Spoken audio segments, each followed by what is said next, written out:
Hello and welcome everyone to the another video on time series modeling. Now in this video we will be implementing concept of ABC classification, but before implementing let's understand thoroughly what is ABC classification with respect to time series forecasting, as well as not only time series forecasting but also in whole supply chain these terms are used. So basically this ABC classification categorize item based on their significance or contribution to the overall business. So it follows something called Pareto Principle, that is 80 by 20 rule, which where a small percentage of item contribute to a significant portion of total value.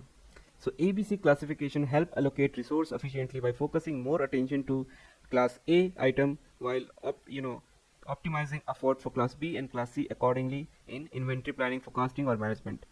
Okay, so let's understand thoroughly. So ABC classification is a method. Okay, so let me show you an image. Okay, yeah, so the ABC classification is a method that is used to categorize item based on their significance or value. So it's commonly applied in inventory management, but its principles are highly relevant in time series forecasting as well. So the idea is to classify item into three category A, B, C, okay, based on their contribution or impact. So let's break down these categories into simple examples. So consider a retail store that sell multiple products. So in our case, we'll focus on sales data of various products over time. So let's say we have category A. So category A include the most significant item, typically representing a smaller portion of the product, but contributing significantly to overall sales. So this might be your best selling or high value item. So they have a considerable impact on revenue and often require detailed forecasting and careful management. Then we have class B. So class B contain item of moderate significance. So these products don't have the same impact as the category A item, but still contribute to sales. They are not crucial as category A, but also more important than category C. Then we have class C. So this category C comprises a large number of items with lower significance individually. So they contribute the least to overall sales, perhaps representing product with low demand or occasional sales. Now if you ask me how does this classification help in forecasting, so by categorizing item into A, B, C, we can allocate forecasting effort accordingly. So category A item demand more attention with sophisticated forecasting model ensuring accurate prediction for these critical products, whereas in category B it might require less or detailed forecasting compared to A category, while C category might need simpler or more generalized forecasting technique due to their lower impact on sales. So this classification strategy help optimize forecasting effort and resources. So it allow business to focus their time and resources on the most critical product, which efficiently managing the less impactful ones. So in summary, ABC classification in time series forecasting enable business to prioritize their forecasting effort based on the significance of item, ensuring efficient resource allocation and improve inventory management. So this was what ABC classification does. So let's see in terms of implementing. Okay, so we'll create a simple data and then based on that we'll implement it. Okay, so let's create a data. I will show you how this categorization work. So import necessary libraries.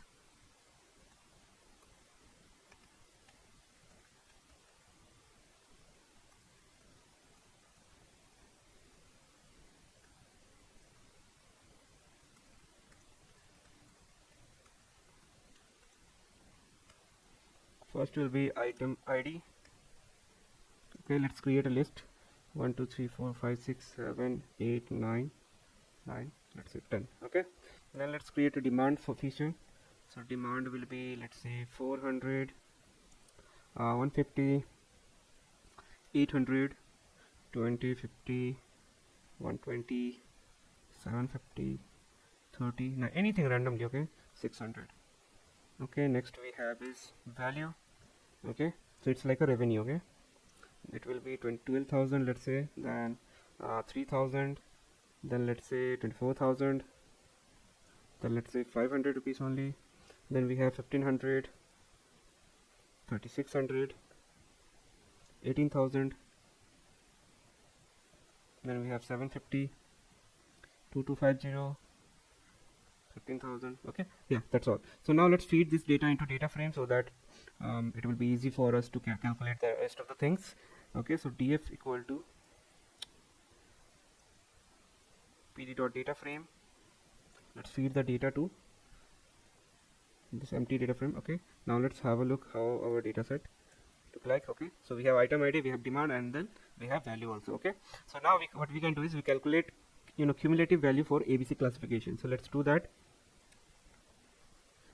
Calculate cumulative value for ABC classification.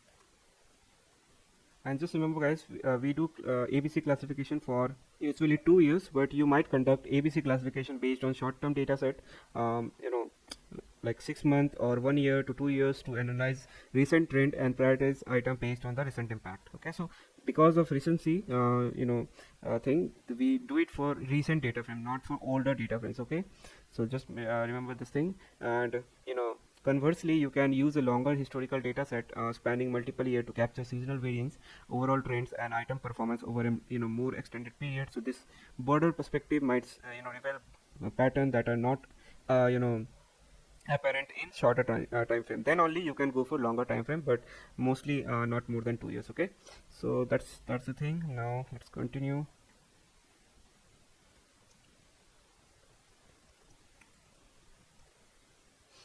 Equal to df of value dot come sum.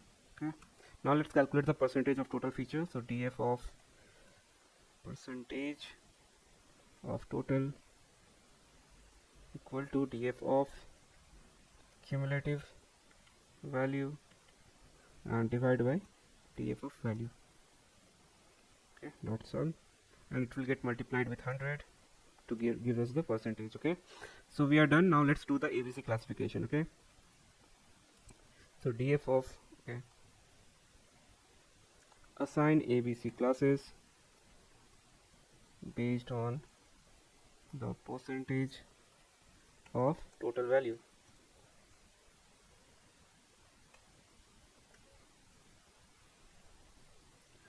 So ABC class, so we'll be replacing it. So let's understand the terms and condition. Okay, so again, like I told you, ABC classification is a method to prioritize item based on their value or importance.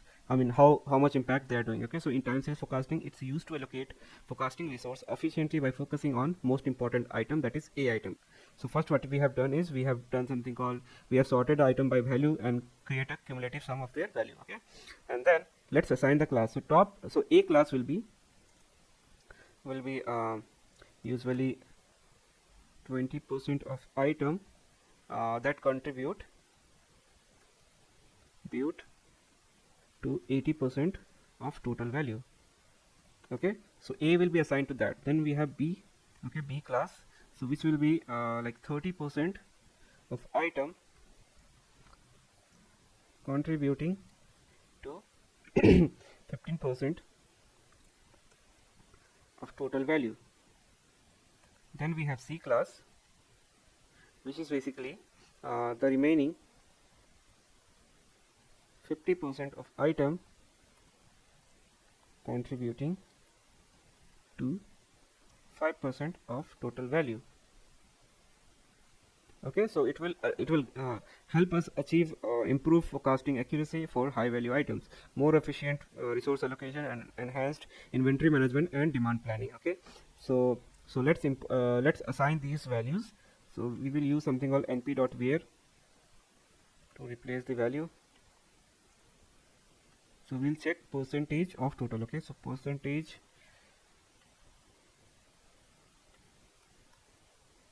of total, and we'll check 60 less than equal to less than equal to 80 will be assigned as class A.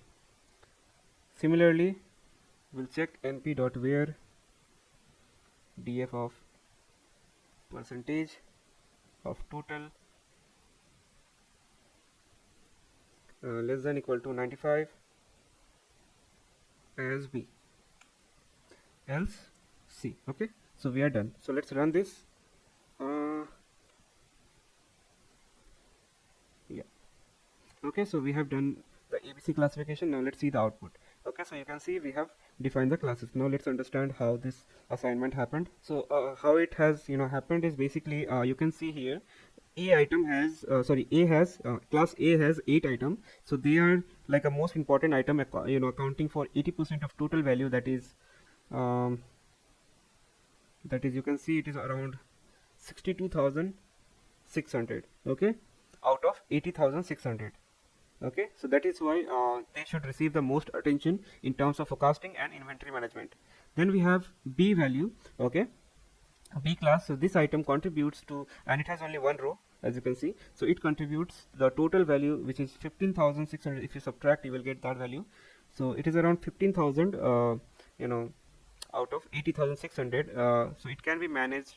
I mean, so it is like a, critical than A item, but still warrant attention. Okay, so that is what class B says. Okay, next we have is class C. So again, this item contribute to remaining 5% total value, that is 15,000. So if you subtract this, we will get 15,000 out of 80,600. Okay, and it can be managed with less rigorous forecasting method also. So what we see here is dedicated more resources to forecasting and managing the eight A items to ensure optimal inventory levels and minimize potential stock out or overstock.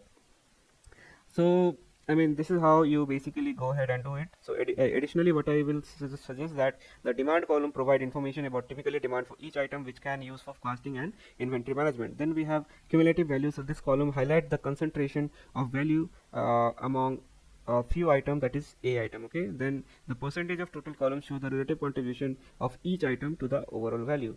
So this is how we basically reach to ABC classification. And yep, I think that's the thing. Okay, so that is this ABC classification, and I hope that this was informative, and when to use this classification. So when you have so many let's say SKUs with low demand as well as low value, as well as you have some products, some SKUs with high demand, and they are contributing to 80% of sale. Now you want something to classify on based on their demand. So that time you can do ABC classification, and it will help you understand which all item are the item which contribute to 80% of the revenue, so that you prioritize those items instead of B and C. Okay, so that's what ABC classification is. So now I will see you in the next video. Thank you so much for joining. See you in the next.